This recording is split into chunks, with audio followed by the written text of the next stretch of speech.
Today, we're going to dive into a dialogue that's about 2,500 years old, but it tackles a question that feels like it was ripped straight from today's headlines. What is the absolute rock-bottom root of human conflict? I mean, this is the question, isn't it? It's so fundamental that, according to our source, even Saka, the king of the gods, couldn't figure it out. He had literally everything you could imagine, except for an answer to this one single burning question. So he went to find the one person he thought could help, the Buddha. So yeah, our story kicks off with Saka, this incredibly powerful celestial king. But here's the thing, even though he's ruling a heavenly realm, he sees this pattern of conflict and suffering that just never ends. It happens even among the gods, and it really, really bothers him. So Saka makes this journey to find the Buddha, and he's got one huge question on his mind. What is this force that binds everyone, gods, humans, you name it, to this never-ending cycle of frustration and fighting? This is really the heart of it all. What's that original spark that leads to everything from a tiny personal frustration to, an all-out war? The Buddha's response, well, it isn't just a simple answer. It's a masterclass in diagnosing the entire human condition. And what's so cool here is the method.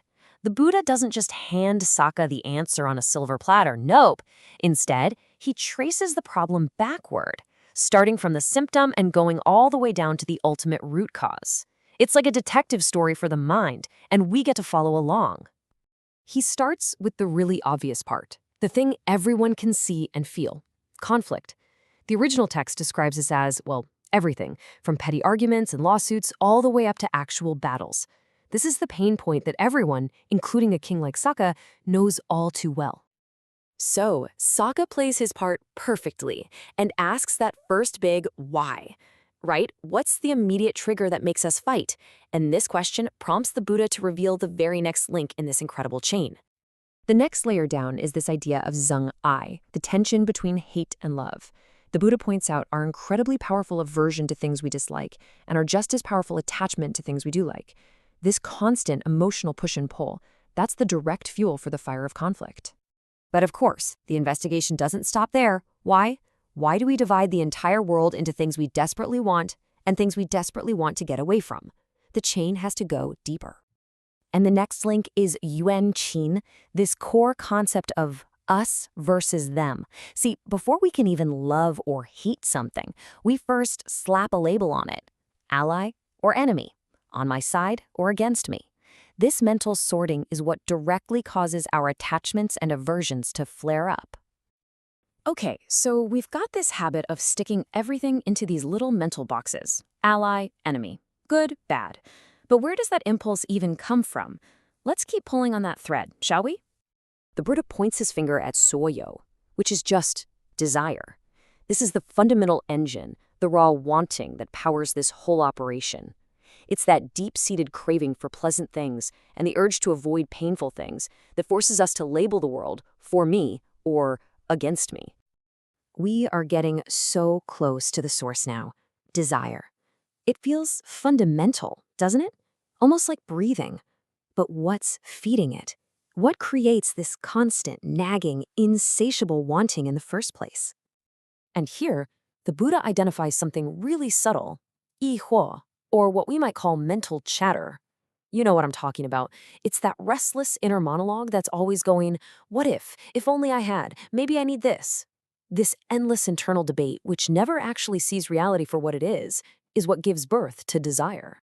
So we've arrived at the final question. What's the ultimate source of this restless, chattering mind? What's the very first link in the chain that, if you could just snap it, would make the whole structure of suffering come crashing down? And the Buddha reveals the root of it all, shu wang, or delusion. It's a fundamental misperception of reality. Now, this isn't about being stupid or unintelligent. It's about seeing the world through a distorted lens.